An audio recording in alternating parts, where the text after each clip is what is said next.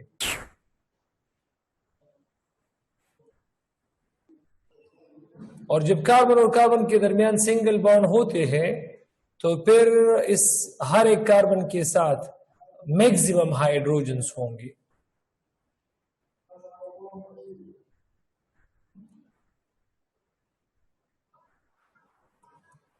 जाहिर सी बात है, अगर कार्बन के दरमियान सिंगल सी बॉन्ड है तो हमारे पास मैक्सिमम हाइड्रोजन। या क्या है, हमारे पास कार्बन और कार्बन के दरमियान एटलीस्ट 1 डबल बॉन्ड है।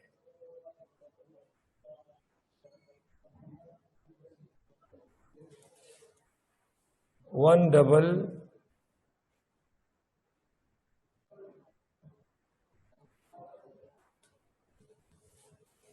और जब डबल बॉन्ड है तो इसमें हमारे पास minimum hydrogen.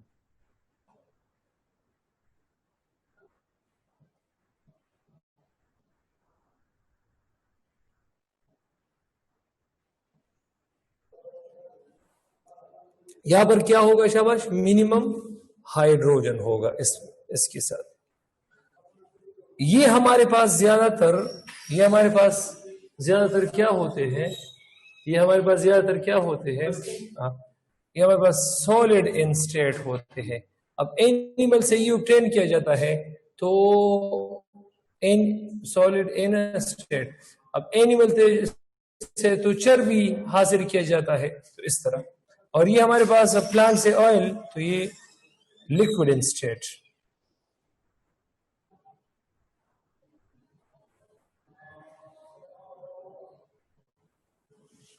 Saturated fatty acid में ज्यादातर मोस्ट कॉमनली 16 कार्बन होंगे और अनसैचुरेटेड में मोस्ट कॉमनली 18 कार्बन होंगे, इस तरह। और इसका जो एग्जाम्पल है हमारे पास वो है पाल्मिटिक एसिड।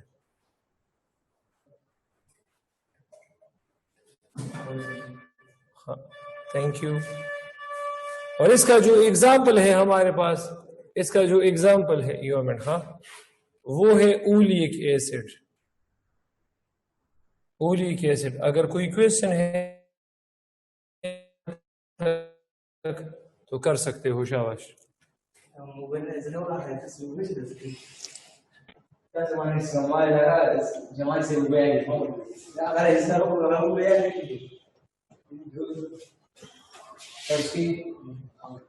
जी उसना जी क्वेश्चन ये है कि ये म्यू फाउड्यू इसके बारे में एक एमसीक्यू आया था एमएम में, ओलिक एसिड क्या? ठीक है ठीक है ठीक है। अच्छा, ये जो अनसैचुरेटेड फैटी एसिड है, अगर अनसैचुरेटेड फैटी एसिड में वन डबल बॉन्ड है, अगर वन डबल बॉन्ड है, अगर वन डबल बॉन्ड है तो उसको हम मूफा कहते हैं, मानो अनसैचुरेटेड फैटी एसिड, मूफा। अगर दो डबल बॉन्ड है, अगर दो डबल बॉन्ड है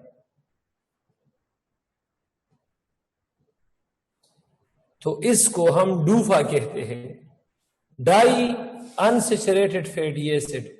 That depends upon the number of double bonds or triple bonds in an unsaturated fatty acid. तो इस तरह है। तो आई एम श्योर कि क्लियर होगा। और कोई क्वेश्चन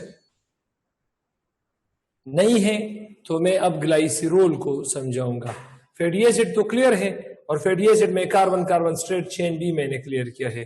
तब मैं ग्लाइसिरोल को एक्सप्लेन करना चाहता हूं, शाबाश।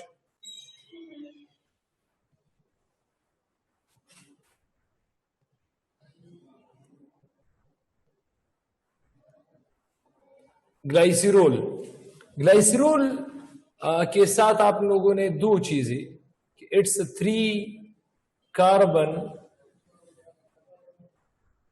अल्कोहल।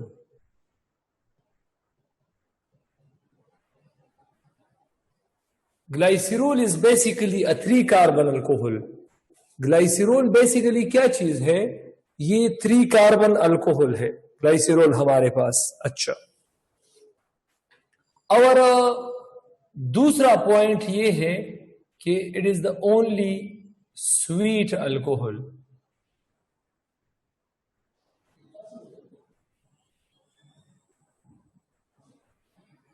अब इसका स्ट्रक्चर अगर बनाना चाहते हो तो बना लो, शाबाश। ये कार्बन 3 कार्बन लिख दो, 3 कार्बन यहां लिख दो। अब 3 कार्बन लिख दिया, अल्कोहल है, तो हर एक कार्बन के साथ OH लगा दो, हर एक कार्बन के साथ OH लगा दो, हर एक कार्बन के साथ OH लगा दो। OH लगा दिया, तब जो रिमेनिंग हमारे पास क्या चीज है? कार्बन के बॉन्ड्स हैं, कार्बन के बॉन्ड्स। तो उसको आप हाइड्रोजन से फिलअप करो।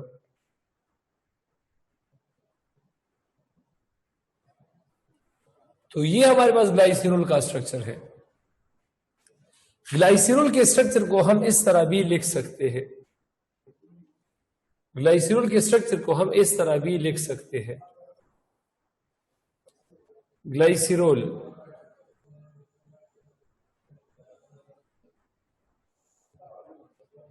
CH2OH, CHOH और CH2OH, इस तरह।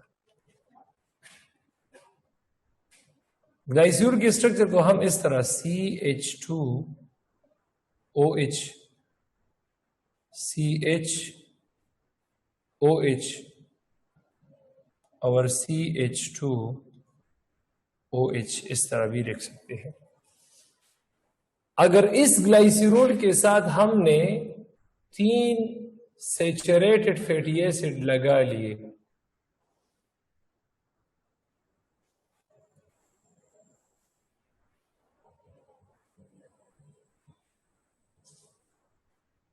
एक सैचुरेटेड फैटी एसिड ये, दूसरा सैचुरेटेड फैटी एसिड ये, तीसरा सैचुरेटेड फैटी एसिड ये, इस पूरे स्ट्रक्चर को हम, इस पूरे की पूरी स्ट्रक्चर को हम फिर फैट्स कहेंगे। या फैट्स को हम घी भी कह सकते हैं।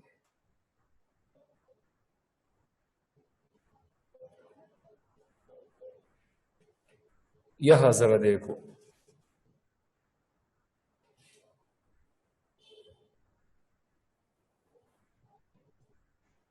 अब ये ग्लाइसरॉल है, इससे हम ऑयल किस तरह बनाएंगे? ऑयल, जब भी हम ग्लाइसरॉल के साथ ऐड करेंगे 3 अनसैचुरेटेड फैटी एसिड्स,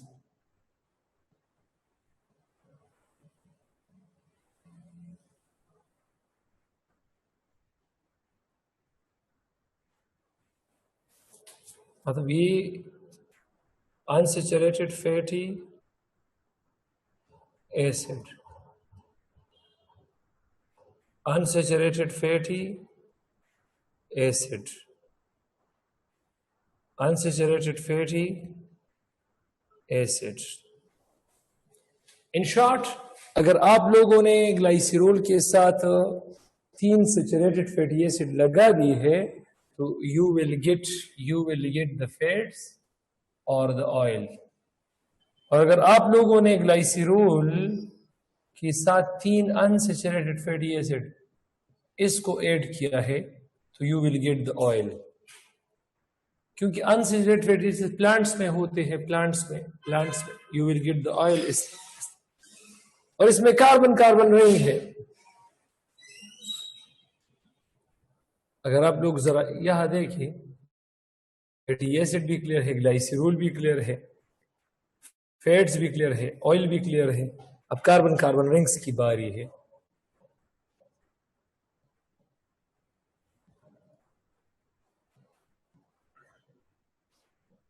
तो चलिए इस कार्बन कार्बन रिंग को जरा डिस्कस करते हैं।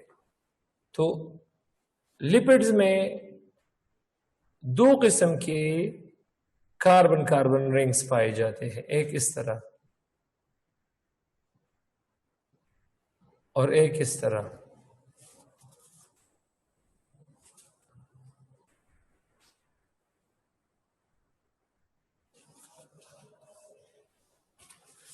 अगर आप लोग देख ले तो एक 1 2 3 4 5 और 6, 1 2 3 4 और ये 5।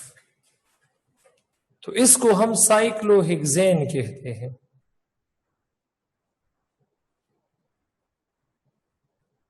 जबकि इसको हम साइक्लोपेंटेन कहते हैं।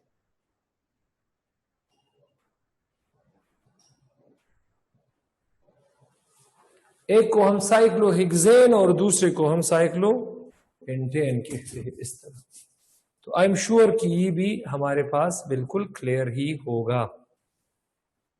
अच्छा, अब क्लासिफिकेशन ऑफ लिपिड्स डिस्कस करते हैं।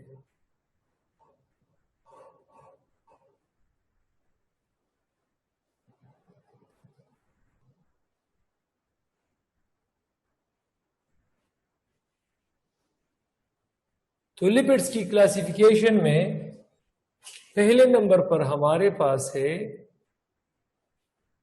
Acyl glycerol. एसाइल ग्लाइसिरोल में हमारे पास, एसाइल ग्लाइसिरोल में एक इसमें हमारे पास होगा ग्लाइसिरोल,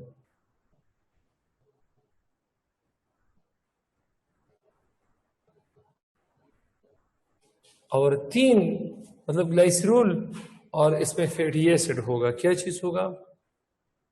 फैटी एसिड।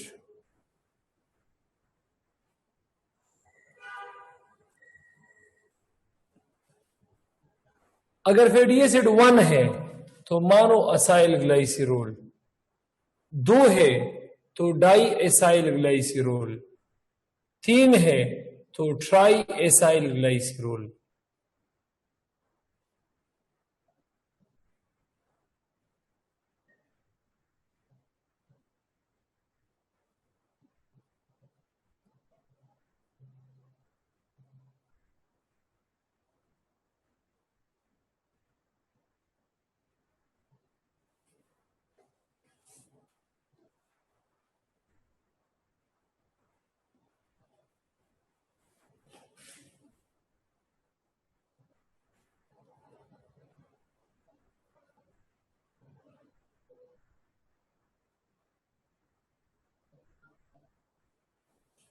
इस तरह।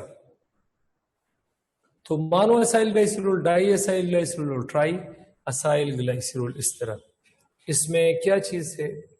1 फैटी एसिड है, इसमें 2 फैटी एसिड है, और इसमें 3 फैटी एसिड है। और ये जो ट्राई एसाइल ग्लाइसिराइल है या ट्राई एसाइल ग्लाइसिरोल है, ये सबसे abundant, the most abundant lipid है।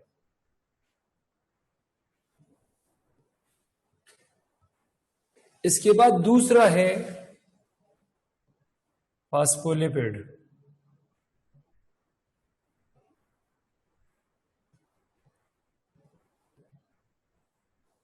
जहां कहीं भी आपको प्रॉब्लम हो तो वही आप रेज योर हैंड करें, ठीक है।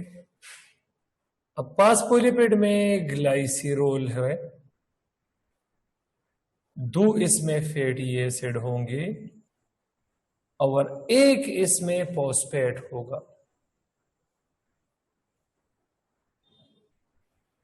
और फॉस्फेट के साथ नाइट्रोजन ग्रुप होगा विद नाइट्रोजन ग्रुप्स।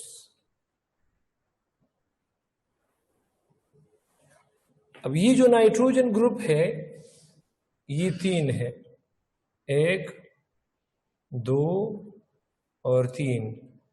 या तो इथाइलमाइन है,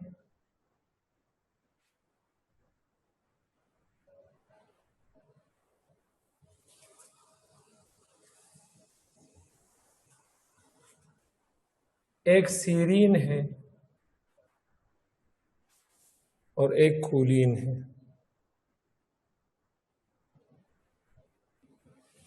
इस तरह।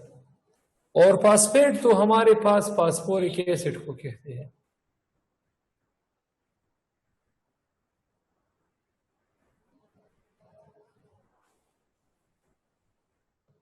जिसका फार्मूला है H3PO4, इस तरह।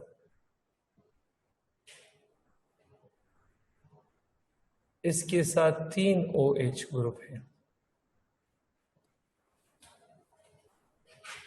अब ये फॉस्फेट का स्ट्रक्चर है। तो इसके साथ एक हमारे पास किस चीज का, एक नाइट्रोजन ग्रुप का होना लाजिमी है। अब ये ग्लाइसिरोल है।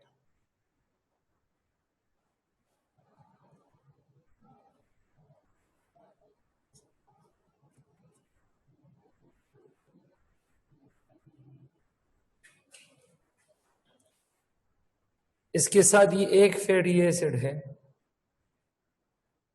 ये दूसरा फैटी एसिड है,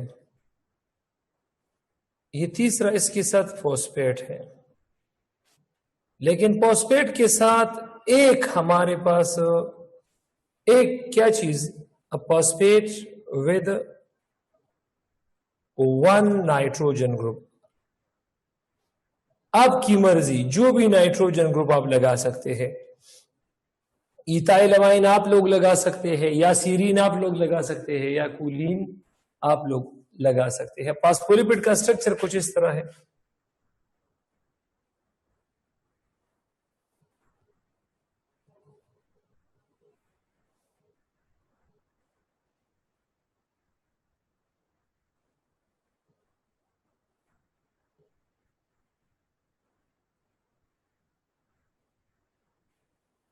तो ये क्या चीज है?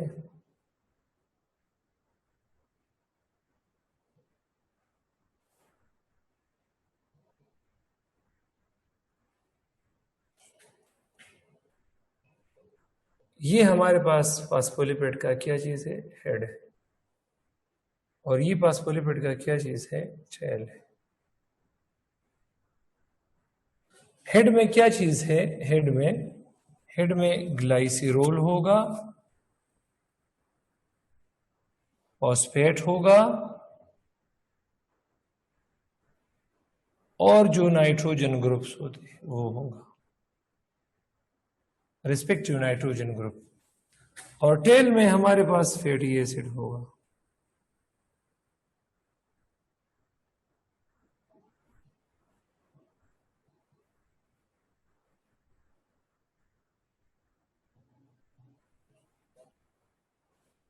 इस तरह। ये जो हेड है, हेड ये हाइड्रोफिलिक है,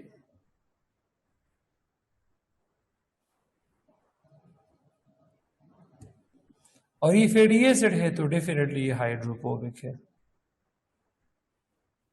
वो ग्लाइसरॉल की वजह से क्या चीज है, हाइड्रोफिलिक है, और ये हाइड्रोफोबिक है। तो आई एम श्योर कि ये क्लियर होगा। और यहां पर अगर लेट सपोज ये फैटी एसिड है, ये फैटी एसिड है, सॉरी ये फास्फोलिपिड है, ये क्या चीज है, फास्फोलिपिड है, फास्फोलिपिड। ये हमारे पास फास्फोलिपिड है, और फास्फोलिपिड में अगर नाइट्रोजन ग्रुप क्या है, ये आपने कोलिन लगाया है, कोलिन। तो इसको लिसिथिन फास्फोलिपिड कहते हैं।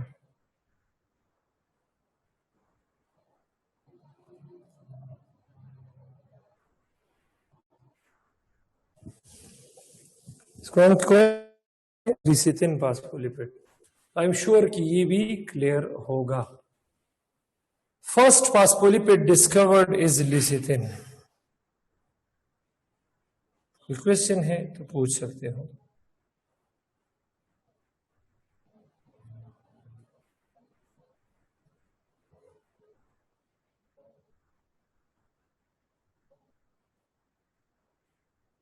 Is lecithin. जी हिफ्जा, जी हिफ्जा। हेलो सर, अस्सलाम वालेकुम। सलाम जी। Hello sir. जी जी सर जी। ये जो नाइट्रोजन ग्रुप है, ये फॉस्फेट के कौन से हिस्से के साथ अटैच्ड होगा हमारे साथ? OH, OH, OH। OH के साथ। सर जी जी जी। ठीक है सर, सही, thank you sir, thank you. Phosphate की OH के साथ थैंक यू अटैचमेंट। सर। ठीक।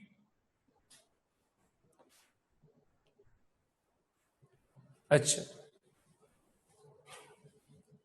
इसके बाद हम डिस्कस करेंगे वेक्सिस। तो वेक्सिस में हमारे पास लॉन्ग चेन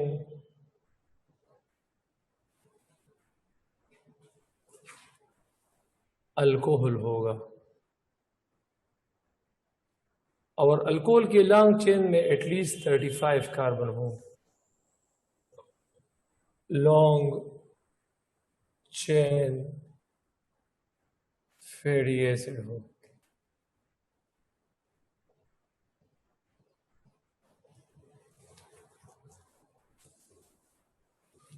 अब जरा यहां देखिए, ये क्या चीज है, ये है लॉन्ग चेन अल्कोहल, और अगर इसने बॉन्ड बनाया है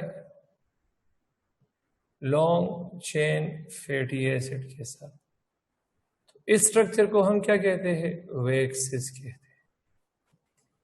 वेक्सिस में कार्बन ज्यादा है, कार्बन का नंबर ज्यादा है, क्योंकि अल्कोहल में 35 कार्बन है और इसमें 25 कार्बन है, कुल मिला के 60 कार्बन बन जाते हैं। तो waxes are highly stable compounds. Stable compound degradation को रेजिस्ट शो करते हैं, स्टेबल कंपाउंड है। Waxes are very much stable compounds. Waxes क्या है, स्टेबल कंपाउंड्स है हमारे पास। अच्छा, इसके बाद वेक्सिस में दूसरी जो प्रॉपर्टी है, दूसरी प्रॉपर्टी वेक्सिस की, वो ये है, वेक्सिस की जो दूसरी प्रॉपर्टी है कि वेक्सिस हमारे पास, अच्छा एक तो ये है हमारे पास कि स्टेबल कंपाउंड है, दूसरा ये है कि कार्बन का नंबर ज्यादा है तो high melting point and high boiling point. High melting point, high boiling point, ये होगा इसका। अच्छा, अब इसमें ये क्यों नंबर ऑफ कार्बन ज्यादा है? दो तरह के वैक्सेस होते हैं, दो तरह के।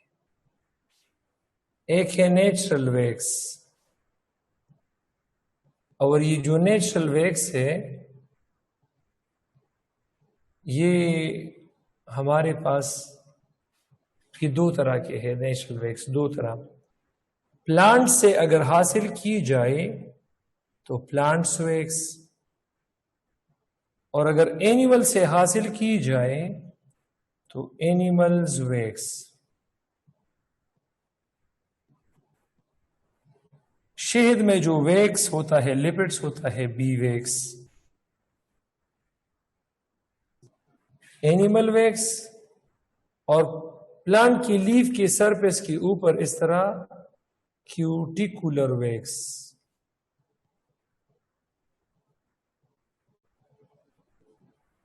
और ये बी वैक्स है,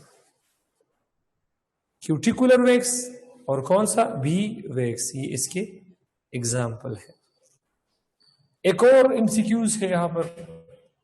प्लांट वैक्स को क्यूटेन कहा जाता है, क्यूटेन, जबकि एनिमल वैक्स को क्यूटेन कहा जाता है, क्यूटेन, इस तरह। और एक है हमारे पास आर्टिफिशियल वैक्स।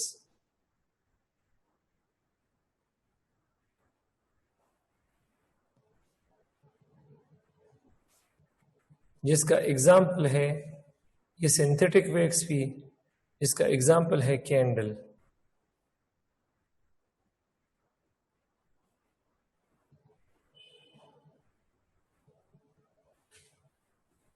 कैंडल ये क्या चीज है शाबाश? Artificial wax.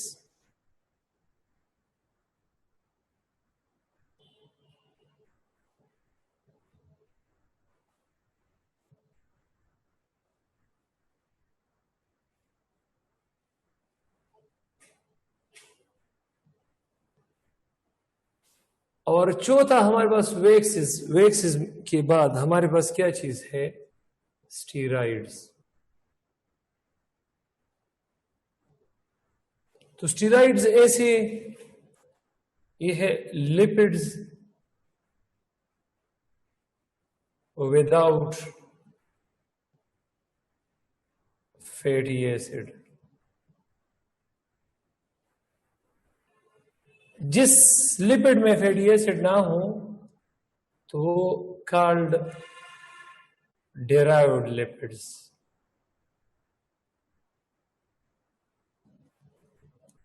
इसको हम डेराइव्ड लिपिड्स कहते हैं। और इसमें कार्बन कार्बन रिंग्स होते हैं, कार्बन कार्बन रिंग्स होते हैं। और कार्बन कार्बन रिंग्स में 3 साइक्लोहेक्सेन होता है,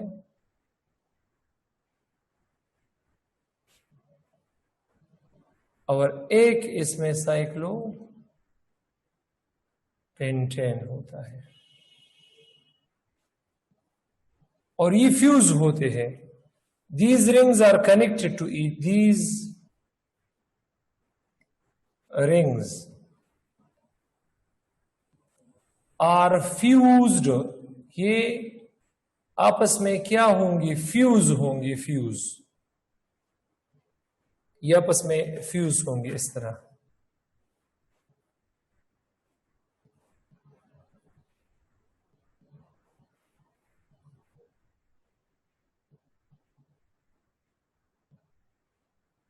ये position 1, position 2, position 3, position 4, position 5, position 6, position 7, position 8, position 9, position 10, position 11, position 12, position 13, position 14, position 15, position 16 and position 17। इस तरह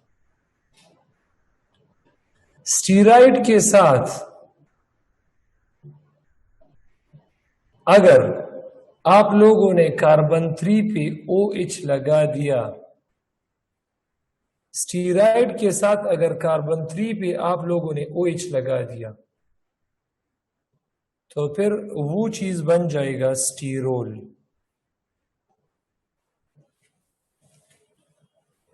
एंड मोस्ट कॉमन जो स्टीरोल है इस कोलेस्ट्रॉल, और कोलेस्टेरोल से टेस्टोस्टेरोन भी बनता है, मेल सेक्स हार्मोन, एस्ट्रोजन भी बनता है, फीमेल सेक्स हार्मोन, प्रोजेस्टेरॉन वगैरह, सब के सब ये बन जाते हैं इस तरह। एल्डोस्टेरोन, विटामिन डी वगैरह ये भी बन जाता है। इसके बाद लास्ट वन है टर्पिनाइड्स।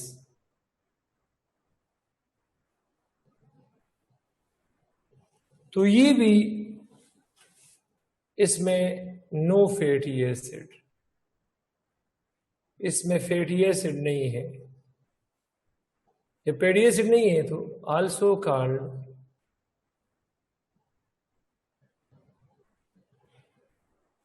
derived lipids। तो ये derived lipids कहलाते हैं। कौन से लिपिड्स है? derived lipids है। It contain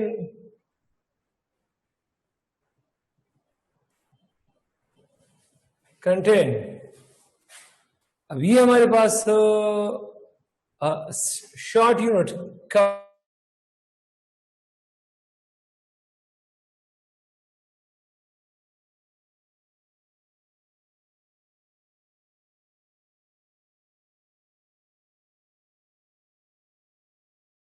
carbon 3, carbon 4, carbon 5,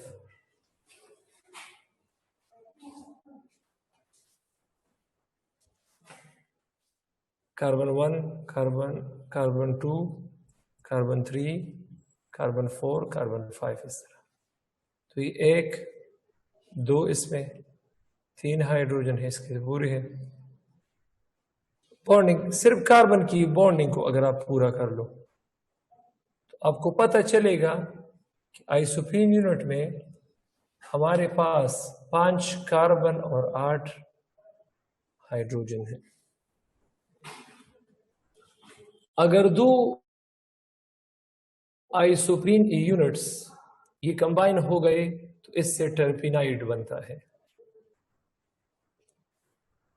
4 isoprene unit जब कंबाइन होते हैं तो ये विटामिन ए बनता है। 6 आइसोप्रीन यूनिट जब कंबाइन होते हैं तो ये अंबर बनाता है। अंबर क्या है? फ्रेग्रेंस मॉलिक्यूल है। और जब 8 आइसोप्रीन यूनिट कंबाइन होते हैं तो ये कैरोटीनाइड्स बनाता है। कैरोटीनाइड्स।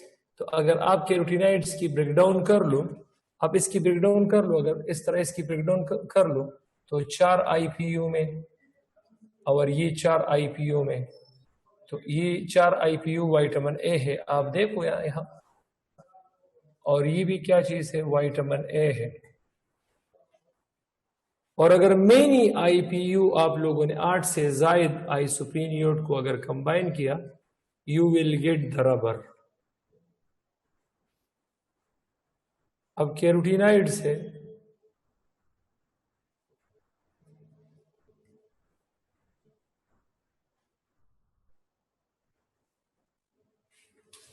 कैरोटीनाइड्स है। तो कैरोटीनाइड्स में हमारे पास क्या चीज है? कैरोटीन ये मतलब एसेंशियल कलर देता है ऑरेंज, इसकी फोटोसिंथेटिक पिगमेंट्स है। येलो कलर भी देता है। और रेड और ब्राउन में इसमें हमारे पास ये 3 कलर देता है। तो उसमें हमारे पास क्या चीज है? उसमें ऑप्शन है। एक हमारे पास है ज़ेनथोफिल। ज़ेनथोफिस ये येलो कैरोटीनाइड प्रोवाइड करता है। येलो मतलब ये येलो कैरोटीनाइड है। और एक है कैरोटीन। कैरोटीन येलो के अलावा मतलब जो ऑरेंज है, ऑरेंज कलर ये एसेंशियल है। और रेड और ब्राउन में इसमें फर्क है। कैरोटीन 2 शक्लों में पाया जाता है, अल्फा कैरोटीन और बीटा कैरोटीन। बीटा कैरोटीन इसकी अकरेंस 80 to 85% है और अल्फा कैरोटीन इसकी जो अकरेंस है वो 20% है। गर्मी ढेर ज्यादा बस्ती शागिर्दान मसला हुआ नहीं। अस्सलाम वालेकुम अस्सलाम जी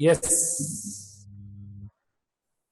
acyl glycerol is called acyl glycerol because acyl means the different number of amino acid in it. Clear?